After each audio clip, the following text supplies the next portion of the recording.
राधे राधे साथियों, आत्मज्ञान YouTube channel पर आपका हार्दिक स्वागत है। राधा रानी आप और आपके समस्त परिवार पर असीम कृपा बरसाती रहे। गाय माता और लक्ष्मी का संवाद आज हम कथा के माध्यम से जानेंगे। इस कथा में आपको बहुत कुछ सुनने और सीखने को मिलेगा, तो आप एकांत में बैठ करके ये कथा का श्रवण पान कीजिए। महाभारत पुराण में एक कथा आती है। एक बार माता लक्ष्मी बहुत सुंदर रूप धारण करके गांवों के झुंड के पास पहुंची। एक सुंदर रूप वाले नवयुवती को देखकर गांवों ने पूछा, हे देवी, तुम कौन हो और कहां से आई हो? तुम इस धरती की सबसे सुंदर स्त्री जान पड़ती हो। तुम कौन हो? कहाँ से आई हो? गांव के इस प्रकार पूछने पर देवी लक्ष्मी ने अपना परिचय दिया और कहा, हे गायों, सारा जगत मेरा कामना करता है। संसार में मैं लक्ष्मी के नाम से प्रसिद्ध हूँ। इस समय मैं दैत्यों को त्याग कर आई हूँ, क्योंकि वो आचार्य भ्रष्ट हो गए थे, हिंसा पर उतर गए थे, निर्दोष पशुओं को मार मार कर खा रहे थे, वृद्धों का सम्मान करना भूल गए, बच्चों को संस्कारहीन बना रहे थे, स्त्रियों के साथ दुर्व्यवहार कर रहे थे, अभक्ष वस्तुएं खाकर दिन भर सोते रहते थे, एक दूसरे को मारना पीटना शुरू कर दिया था। वे धन का दुरुपयोग कर रहे थे, धन के बल पर निर्दोष प्राणियों पर अत्याचार करने लगे थे, वेश्याओं का संग करने लगे थे। उनके इस प्रकार के घिनौने चरित्र को देखकर मुझसे रहा नहीं गया, इसलिए मैं उनका त्याग कर दिया। मेरे त्याग करते ही सारे राक्षस नाश को प्राप्त हो गए। देवता लोग मेरे आश्रम में रहने के कारण आनंद भोग रहे हैं। जिस दिन देवता लोगों ने मेरा दुरुपयोग किया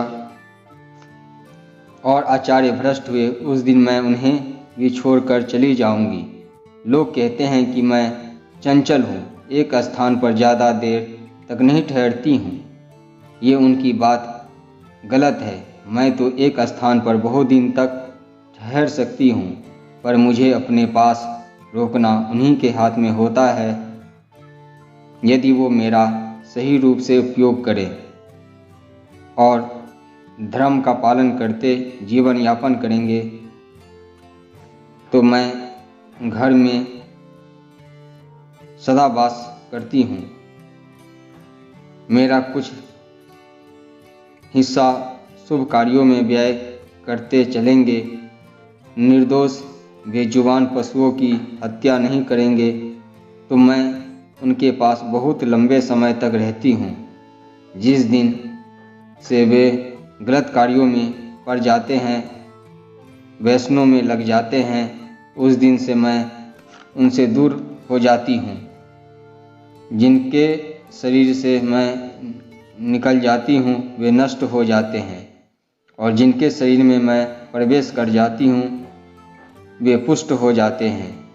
धर्म, अर्थ और काम बिना मेरा सहयोग के सुख नहीं दे सकता।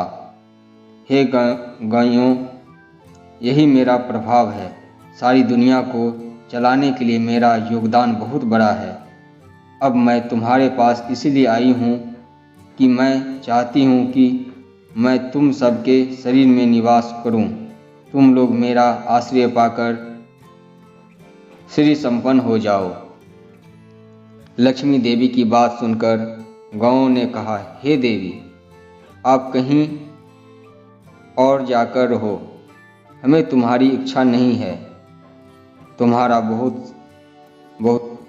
बहुतों के साथ एक सा संबंध है।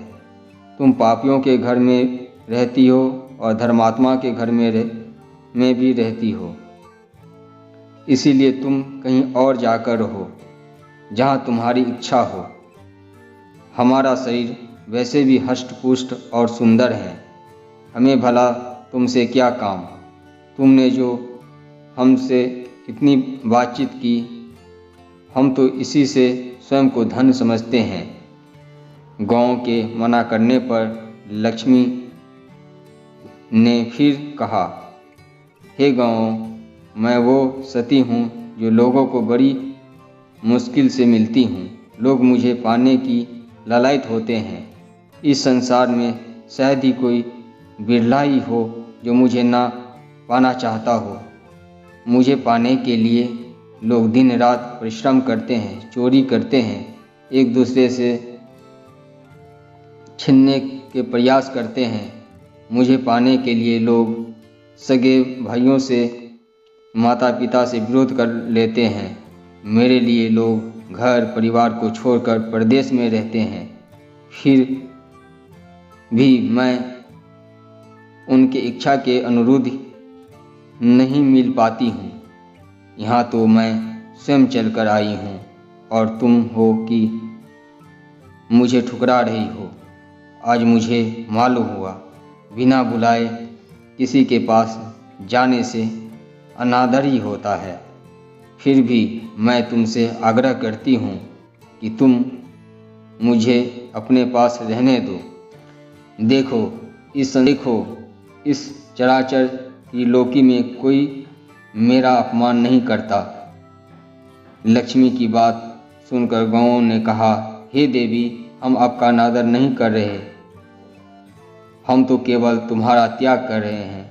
वो भी इसलिए कि तुम्हारा मन बड़ा चंचल है, तुम कहीं भी टिक कर नहीं रहती। यदि आने वाले समय में तुम हमारा त्याग करके चली गई तो इस दुनिया के लोग स्वार्थी और लालची हैं। वे हमें पालने की जगह हमें त्याग करने लगेंगे। फिर तो हमारी दुर्गति हो जाएगी। कोई हमारा पालन पोषण नहीं करेगा, कोई हमारा रक्षा भी नहीं करेगा। इसीलिए आप मुझसे दूर रहो। आपके जाने के बाद हमें कोई नहीं पूछेगा। गौओं के इस प्रकार मना करने पर लक्ष्मी ने कहा, हे गौओं, तुम सदा दूसरे का आदर देने वाली रही हो। अगर तुम मुझे त्याग दोगी तो सारे जगत में मेरा अनादर होने लगेगा। मुझे अपनाओ, तुम सबका कल्याण करने वाली हो। तुम पुण्यमय पवित्र हो। मुझे बताओ, मैं तुम्हारे शरीर के किस भाग में निवास करूं? लक्ष्मी के बार बार निवेदन करने पर गौओं ने उन्हें लौटाना उचित नहीं समझा और कहा, हे देवी लक्ष्मी, हम तुम्हें एक शर्त पर स्वीकार करते हैं। तुम हमारे अंदर जब तक चाहो रहो।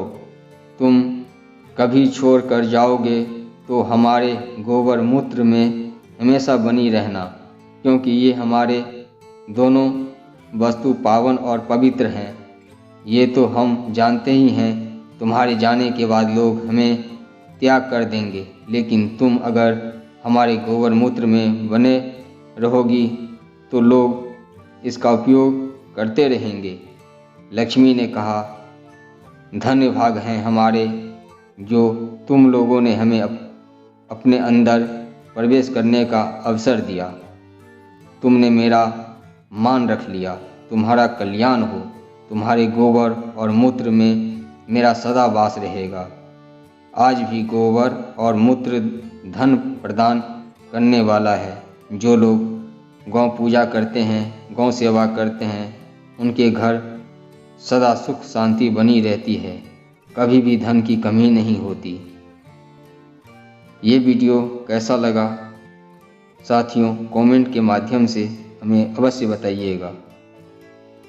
अगर ये वीडियो आपको अच्छी लगी हो तो हमें सब्सक्राइब करें, लाइक करें और शेयर करें। जय जय श्री राधे राधे श्याम।